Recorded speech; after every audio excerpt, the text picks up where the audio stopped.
दोस्तों, विश्व की सबसे बड़ी पार्टी और उस पार्टी के राष्ट्रीय अध्यक्ष नितिन नवीन अपनी पार्टी के लिए अपने ही पुश्तैनी सीट से बांकीपुर से एक विधायक नहीं बना पाए।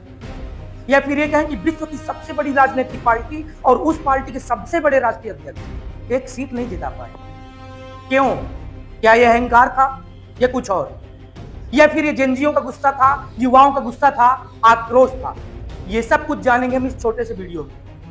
दोस्तों, बिहार की बांकीपुर विधानसभा सिर्फ एक सीट नहीं या फिर एक सीट का सवाल नहीं, पूरे देश से भारतीय जनता पार्टी को क्या ये पहला आहट है, क्या ये पहला इशारा है, क्या युवाओं का आक्रोश है, क्या जेनजियों का ये इशारा है, क्या भारतीय जनता पार्टी से लोग ऊब रहे हैं? बहुत सारे सवाल और उनके जवाब हैं इस एक छोटे से वीडियो में। दोस्तों, भारतीय जनता पार्टी के राष्ट्रीय अध्यक्ष नितिन नवीन वहां से 3 बार विधायक रह चुके हैं, वर्तमान में पार्टी के राष्ट्रीय अध्यक्ष हैं। ऐसा नहीं है कि उन्होंने बांकीपुर में कोई कसर छोड़ी, मेहनत नहीं की, सब कुछ किए गए। प्रधानमंत्री नरेंद्र मोदी, गृह मंत्री अमित शाह, वहां के मुख्यमंत्री सम्राट चौधरी, पूरी राज्य सरकार, पूरी केंद्र सरकार, पूरे कार्यकर्ता, सैकड़ों सांसद, विधायक, सब कुछ, लेकिन एक सीट नहीं जिता पाए, वो भी विश्व की सबसे बड़ी पार्टी होने के बावजूद। पूरा मीडिया तंत्र, पूरा मंत्रिमंडल, सत्ता का भरपूर पावर, भरपूर रुपया और उस सत्ता का, उस रुपया का भरपूर उपयोग और दुरुपयोग, सब कुछ, लेकिन बावजूद उसके भारतीय जनता पार्टी बांकीपुर की सीट नहीं जिता पाई।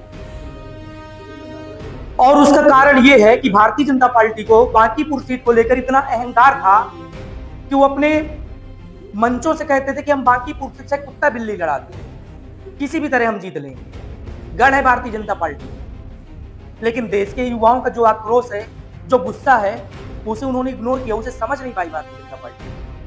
ऐसा भी नहीं है कि भारतीय जनता पार्टी ने वहां पर कोई कूटनीति न चली हो, कोई चाल न चली हो। भारतीय जनता पार्टी ने बांकीपुर विधानसभा से सबसे पहले अभिषेक भट्टी को उम्मीदवार बनाया, लेकिन अभिषेक भट्टी शायद जानते थे कि यहां से भारतीय जनता पार्टी चुनाव नहीं जीत रही। मैं अपना राजनीतिक कैरियर क्यों खराब करूं, मुझे अभी और राजनीतिक सफर तय करना है, अपनी किरकिरी क्यों कराऊं?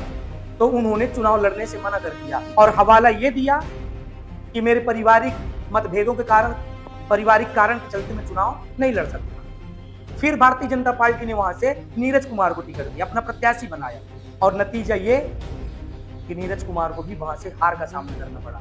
बात सिर्फ नीरज कुमार की नहीं है, बल्कि भारतीय जनता पार्टी के पूरे शीर्ष नेतृत्व की है। सबका अस्तित्व लगा था वहां पर, सबकी प्रतिष्ठा लगी थी, लेकिन फिर भी वहां से चुनाव नहीं जीत पाए।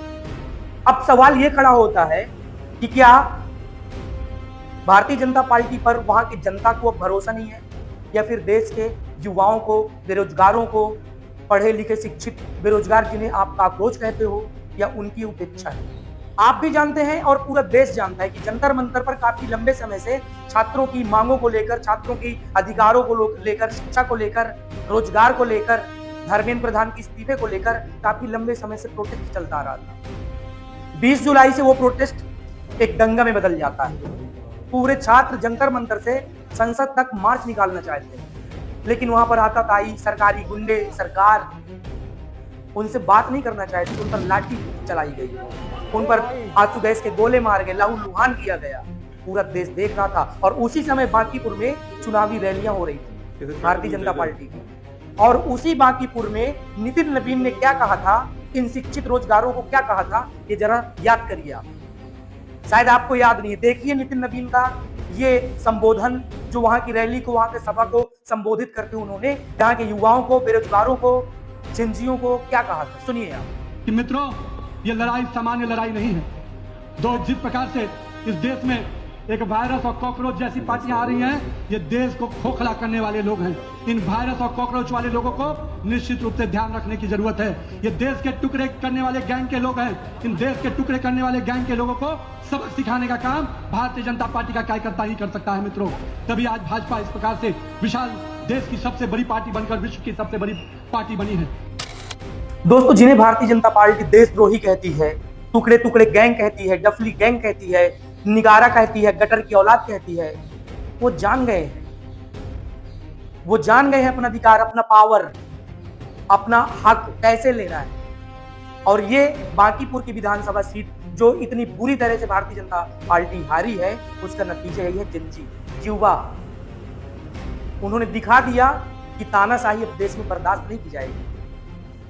उन्होंने दिखा दिया कि छात्रों के साथ जो बर्बरता की गई है, उसका अंजाम सरकार को झेलना पड़ेगा। और वही कारण है कि भारतीय जनता पार्टी पूरी सरकार मिलकर बांकीपुर की एक सीट नहीं जिता पाई। बिहार के जंजियों ने तय कर लिया था कि किसी भी हाल में भारतीय जनता पार्टी को वोट नहीं देना। वो ऊपर से तो भारतीय जनता पार्टी के बने थे, लॉलीपॉप दे रहे थे, लेकिन उनके दोस्त, उनके मित्र मंडली, उनके रिलेटिव, माता पिता, भाई, कोई भी भारतीय जनता पार्टी को वोट नहीं दिया।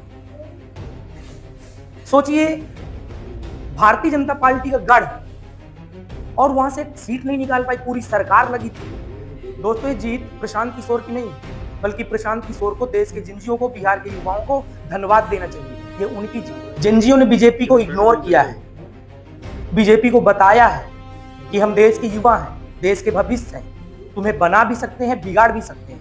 और यही कारण है कि भारतीय जनता पार्टी को दतिया के बाद बांकीपुर में भी इतनी बुरी हार का सामना करना पड़ा। लेकिन आपकी क्या राय है, क्या प्रतिक्रिया है, कमेंट बॉक्स में जरूर बताएं।